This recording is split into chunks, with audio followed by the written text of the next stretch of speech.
সালামু আলাইকুম। কেমন আছেন সবাই? এই দেশে আসছি চকে আইসে পেঁদির বুই খুব ঘাস হয়েছে। গাছগুলো একটু দেখাচ্ছে আপনাদেরকে।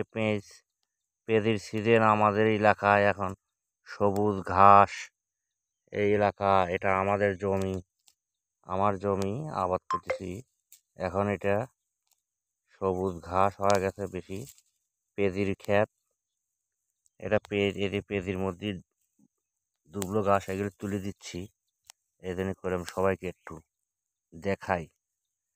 আসলেও আমরা যারা শহরে থাকি, হ্যাঁ, দেশের আবহাওয়ার দেশের যে একটা আবহাওয়া, একটা সৌন্দর্য, আমরা এই জিনিসটা উপভোগ করতে পারি না। সে যেই হোক, আমরা এই জিনিসটা উপভোগ করতে পারি না। এই যে বিকাল টাইম, খুব সুন্দর এলাকা, সুন্দর মানে এত সুন্দর আবহাওয়া আর এত সুন্দর পরিবেশ পরিস্থিতি, মানে তা বোঝার মতো না। এই জন্যই কলম একটু ভিডিও দিই। আলু লাগাইছি, পেঁয়াজ লাগাইছি, রসুন লাগাইছি। এইগুলোর মধ্যে ঘাস হয়ে গেছে। এই ঘাসগুলি টাইনে দিচ্ছে হাত দিয়ে। হ্যাঁ, কলম একটু ফেসবুক একটু সবার সাথে শেয়ার করি এই সুন্দর দৃশ্যটা।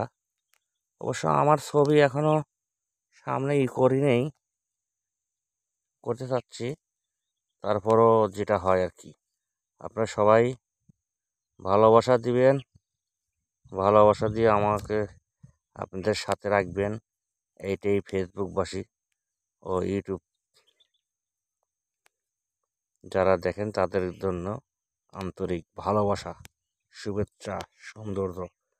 এখন এগুলো কেমন হয়েছে, কি সমাচার, এটা আপনারা জানাবেন যে আসলে ভালো এই পেঁয়াজির ক্ষেত। আসলে আমরা যারা শহরে থাকি তারা এই যে সৌন্দর্য, হ্যাঁ, এত সুন্দর সৌন্দর্য আবহাওয়া, এই জিনিসটা আমরা বুঝতে পারি না। কিন্তু যারা গ্রামে থাকে তারা আসলেও অনেক সৌন্দর্য উপভোগ করে।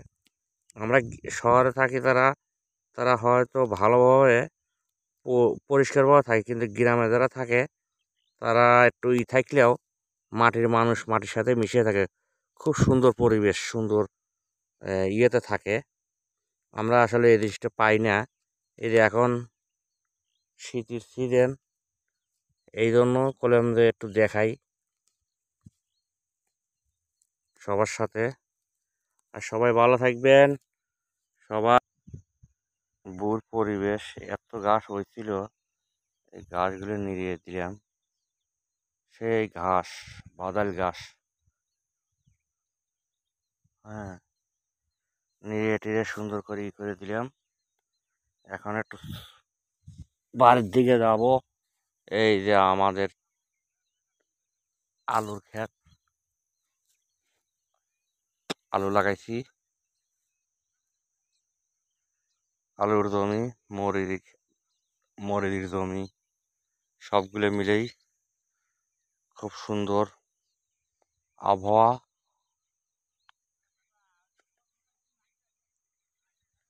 সবাই ভালো থাকবেন। আসসালামু আলাইকুম।